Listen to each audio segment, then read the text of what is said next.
Hello, bachcho. Let's read the question. The question is, statement 1 is given as the afferent arteriole emerging from the glomerulus forms a fine capillary network around the renal tubule called the peritubular capillaries. Statement 2 है the glomerular capillary blood pressure responsible for the filtration of blood through the three layer. Option 1 में both statement 1 and 2 are correct, दूसरा है both statement 1 and 2 are incorrect, तीसरा statement 1 is correct and 2 is incorrect, चौथा statement 1 is incorrect and 2 is correct. तो आइए देखते हैं हम इसका की कंसेप्ट। तो अगर हम बात करें इसके की कंसेप्ट की, तो इसका की कंसेप्ट हो जाएगा नेफ्रॉन। तो अगर हम नेफ्रॉन की बात करें बच्चों, तो नेफ्रॉन क्या होता है?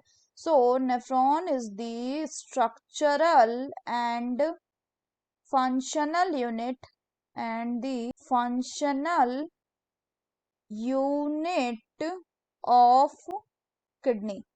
और अगर हम बात करें तो ये डायग्राम किसका है? This is A diagram of nephron. तो अगर हम यहाँ पे बात करें तो ये जो डायग्राम है इसमें हम क्या देख रहे हैं? This is a tuft of capillary called as the glomerulus.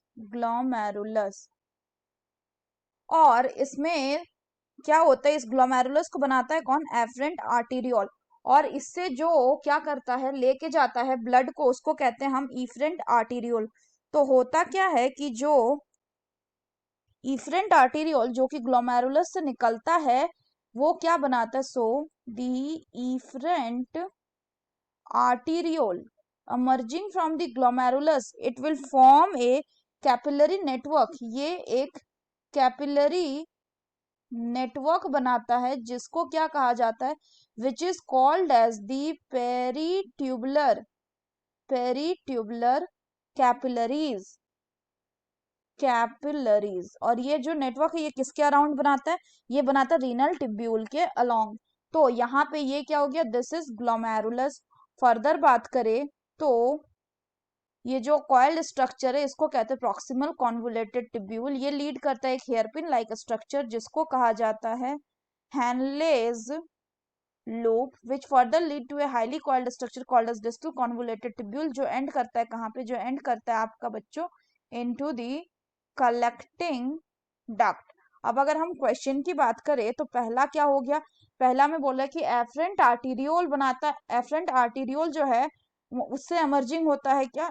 Emerging from the glomerulus. ये बनाता है फाइन कैपिलरी नेटवर्क को अराउंड द रीनल टिब्यूल जिसको पेरिट्यूबुलर कैपिलरी बोलते हैं। तो ये बिल्कुल गलत है क्योंकि यहाँ पे कौन बनाता है? ये बनाता है आपका इफरेंट आर्टीरियोल। स्टेटमेंट 2 बोल रहा है कि ग्लोमेरुलर कैपिलरी ब्लड प्रेशर जो है responsible for filtration of the blood through three layer. तो ये बिल्कुल सही है क्योंकि इसमें जो आपका थ्री लेयर्स होता है वो कौन कौन सा होता है? एक होता है आपका एंडोथीलियल, किसका? ग्लोमेरुलर ब्लड वेसल का। दूसरा होता है आपका एपिथीलियम बेस में, किसका? एपिथीलियम होता है आपका बोमन्स कैप्सूल का। यहाँ पे ये जो है ये कप शेप स्ट्रक्चर जो है ये क्या है? This is Bowman's capsule.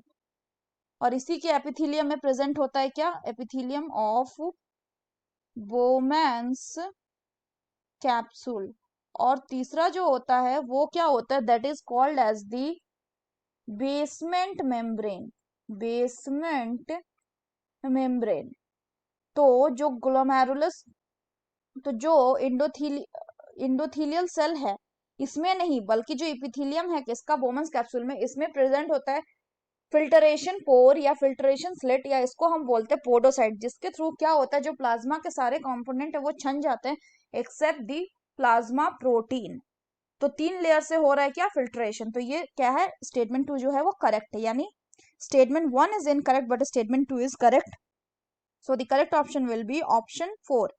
So that's all for the question बच्चों. Hope you understood it well. Best of luck.